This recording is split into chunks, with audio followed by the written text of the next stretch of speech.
ॐ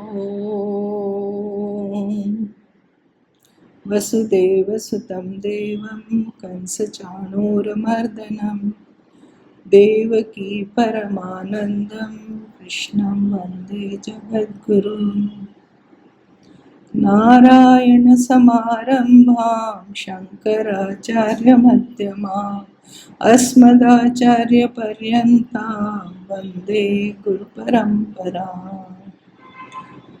ओम शांति शांति शांति। या तो भगवत गीता का अध्याय 5 श्लोक number 19 verse number 19 of chapter 5 that we have to do today. So इहैव तर्जितः सर्गो येषां साम्ये स्थितं मनः निर्दोषं हि समं ब्रह्म तस्माद् ब्रह्मणि ते स्थिता. This is the central verse of chapter 5. जैसे बोलते हैं ना एकदम मुख्य, क्यों? ये ब्रह्मज्ञानी की स्थिति का वर्णन कर रहा है. जीते जी जो जीवन मुक्त है वो कैसा है, दैट इज वर्स 19. तो देखते हैं क्या कह रहे हैं भगवान.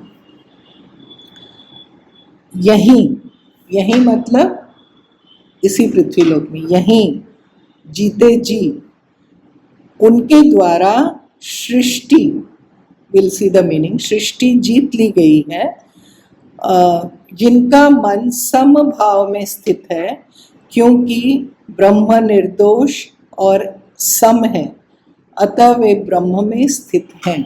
ये है ब्रह्मज्ञानी. Even here, that is while living in this body, the संसार, the birth and death are overcome by those whose mind is established in equality. The Brahman is untainted and is same in all, therefore in Brahman they rest. क्या बात है. उनको कोई दोष कभी लगता ही नहीं, उनसे कभी कोई पाप होता ही नहीं. क्यों? क्योंकि ब्रह्म निर्दोष है, ब्रह्म में कभी कोई दोष होता ही नहीं, और ब्रह्म सम है, वो सब में इक्वली प्रेजेंट है. तो वो ब्रह्म में स्थित है, इस नॉलेज में, इस आत्मस्वरूप में वो स्थित है. तो उनका येषां साम्ये स्थितं मनः, उन्होंने जीते जी मृत्यु को जीत लिया. तैर्जितः सर्गो, सर्ग यानी ये लोअर प्रकृति, ये जो प्रकृति है ना जिसमें जन्म और मृत्यु है, जिसमें सृष्टि स्थिति संहार है, ये भगवान का अपरा प्रकृति. हमने पढ़ा पहले ना, परा प्रकृति अपरा प्रकृति. तो ये जो लोअर नेचर है, इसको उन्होंने जीत लिया यानी वो प्रकृति के उससे ग्रास्प से बाहर आ गए. तो अब उनका ये जन्म मरण का चक्कर बार बार, तो जिसको हम कहते हैं ना रिलेटिव एग्जिस्टेंस, जो व्यावहारिक सत्य है, इससे वो बाहर आ गए. ये व्यावहारिक सत्य ही है जो हमको जेल में बार बार जन्म लेने पे मजबूर करता है ना. उनको अब जन्म नहीं लेना है. ऐसे व्यक्तियों को हम जीवन मुक्त कहते हैं. जीते जी मुक्त है, मरने की जरूरत नहीं है. ऐसा नहीं है कि शरीर छोड़ने के बाद कुछ मिलेगा, नहीं. उनको मुक्ति यही मिल गई. क्यों? क्योंकि वो ब्रह्म में स्थित है. हम किस में स्थित हैं? हम शरीर में स्थित हैं, और वो ब्रह्म में स्थित है. हमारी और उनकी स्थिति में बहुत फर्क है. और उनका मन जो है बिल्कुल उस इक्वालिटी में है. उनमें कभी भी ये नहीं आता कि ये अलग, ये अलग. और इसीलिए हम देखते हैं संतों के जीवन में, या जो ब्रह्मज्ञानी हैं, उनके लिए कोई रूल, कोई लॉ नहीं होता. हमने महाराष्ट्र के संतों की कहानी पढ़ी. वो नामदेव कुत्ते के पीछे घी का कटोरा लेके दौड़ते हैं कि तुम सूखी रोटी मत खाओ, घी लगा लो. कि ये ड्रामा है? ये ड्रामा नहीं है. उनको उसमें ब्रह्म दिख रहा है उस कुत्ते में. वो संत, मेरे ख्याल में एक नाथ ने, जो रामेश्वर पानी लेके जा रहे हैं गंगा जी यहाँ से, और रास्ते में कोई गधा मिल गया, उसको पिला दिया पानी। इतना दूर से पैदल चल के जा रहे थे, वहाँ पे रामेश्वरम पे पानी चढ़ाना है, जल, और रास्ते में कोई मिल गया, उसको चढ़ा दिया। वहीं पे रामेश्वर भगवान प्रकट हो गए। अरे तुमने तो तुम साम्यावस्थित, तुमको तो सब में ब्रह्म दर्शन हो रहा है। तो ये जो है इन ज्ञानी की स्थिति।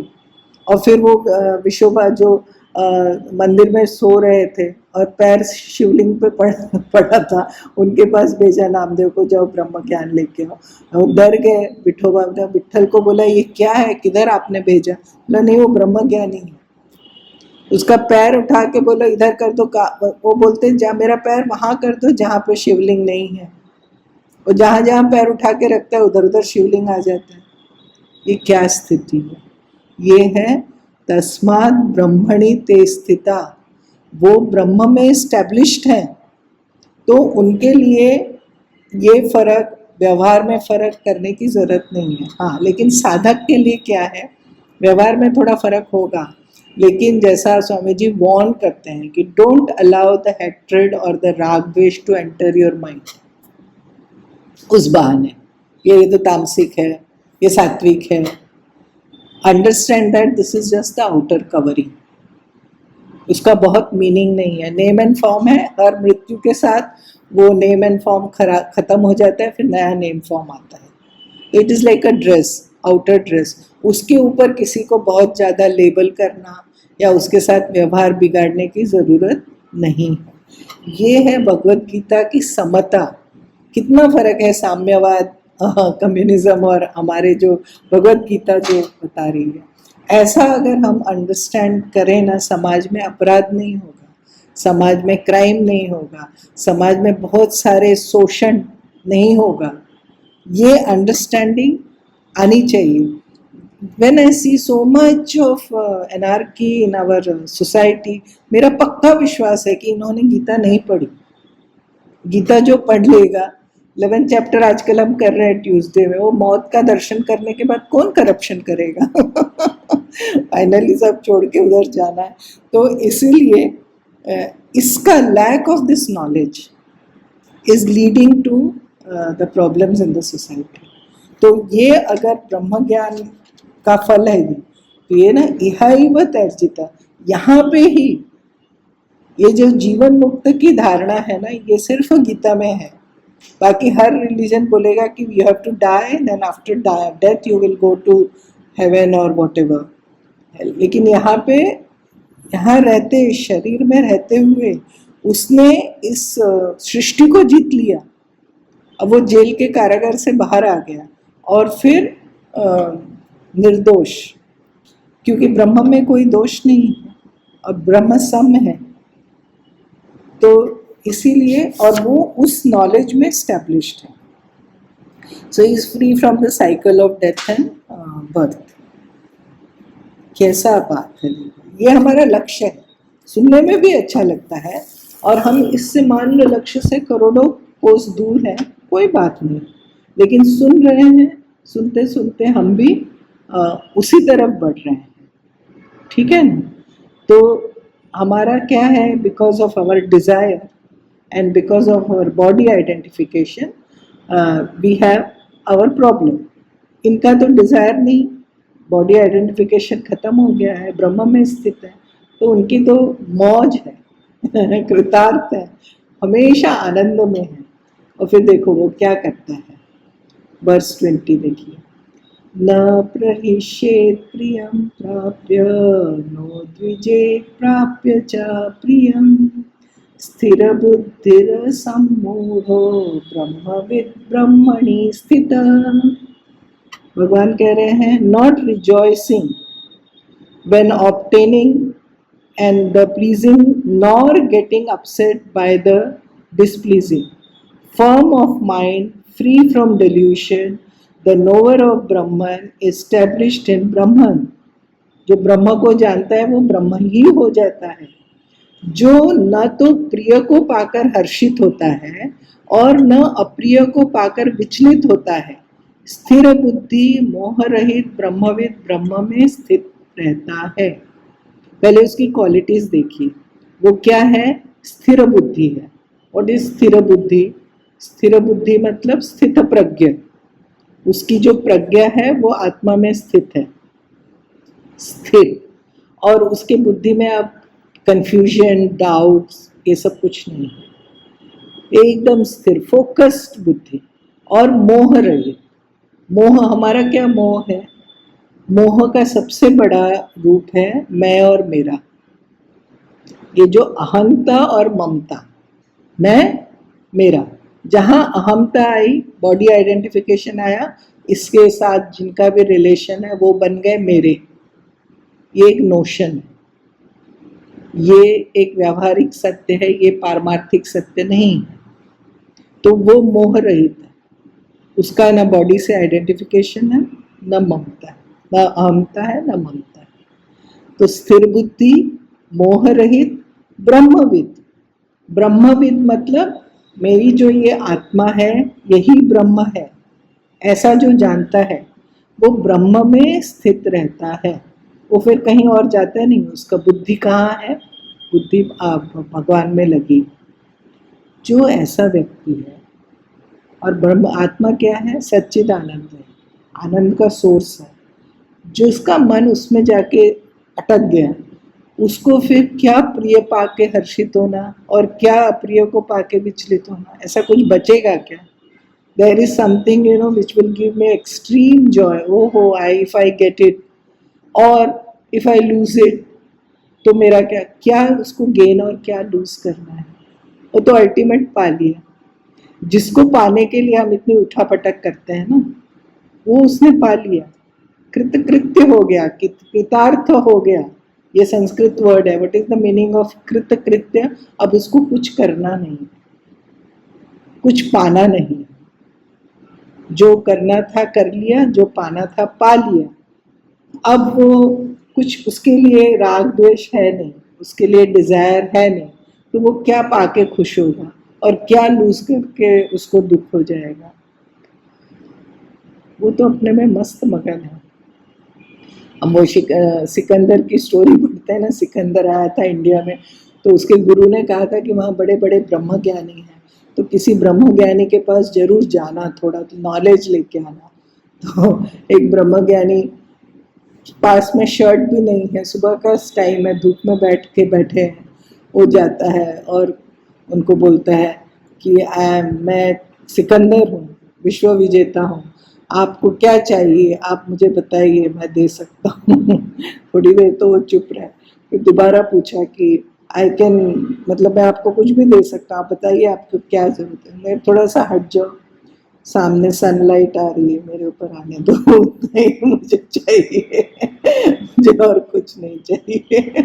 तो जिसने आत्मा को पा लिया वो क्या हमारी तरफ फिर no no I must get it, if अगर ये मुझे मिला तो I will jump with joy, और if I lose it as if मेरा दिल ही बैठ गया, ऐसा कुछ।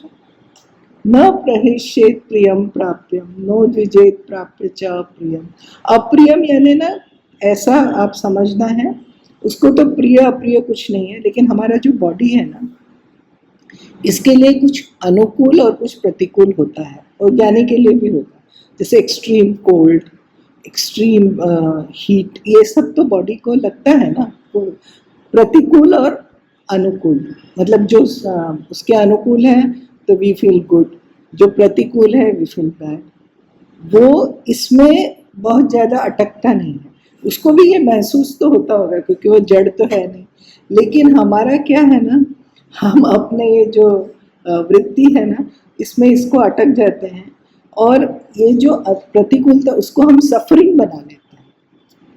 ओह इट इज़ टू हॉट बोल बोल के फिर है ना, ऐसा लगता है कि बस अब जीवन ही संभव नहीं है। तो हमारा ये we are expert in converting a situation which is not favorable into suffering. Suffering is optional. प्रतिकूलता अनुकूलता आती रहती है क्योंकि वो शरीर है।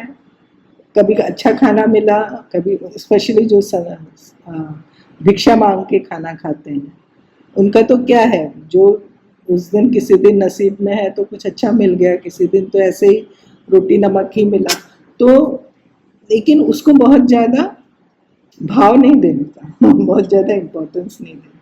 तो ये इनको तो खैर फर्क ही नहीं पड़ता, क्योंकि वो स्थिर बुद्धि, मोह रहित, ब्रह्मविद, ब्रह्मणी स्थित, जो हमने स्थित प्रज्ञ पढ़ा, आपको याद होना चाहिए सेकंड चैप्टर में, उसकी स्थिति है। तो वो सुखी होता है लेकिन इलेटेड, मतलब जो हम लोग आउट ऑफ कंट्रोल होते हैं ना, वो नहीं होता। दुखी भी होगा लेकिन डिप्रेस नहीं होगा, सफरिंग नहीं बनाएगा। एक सिचुएशन है, आई और गई, ऐसा। तो कभी इसके ऊपर थोड़ा ज़्यादा डिस्कस करेंगे, let's see when we get sufficient time. आज हम एक श्लोक और लेते हैं। कहाँ थे हम? 21 वाला देखिए, 21। बाह्य स्पर्शेश सक्तात्मा विन्दत्यात्मनि यत् सुखम स ब्रह्म योग युक्तात्मा सुखम अक्षयम अश्नुते। स्वामी जी का फेवरेट श्लोक है, बहुत बार ये कोट करते हैं। 21। बाह्य विषयों में अनासक्त आत्मा में जो सुख है उसे प्राप्त करता है, वो ब्रह्म में योग युक्तात्मा अक्षय सुख का अनुभव करता है। One who is unattached to external object finds happiness in Atma.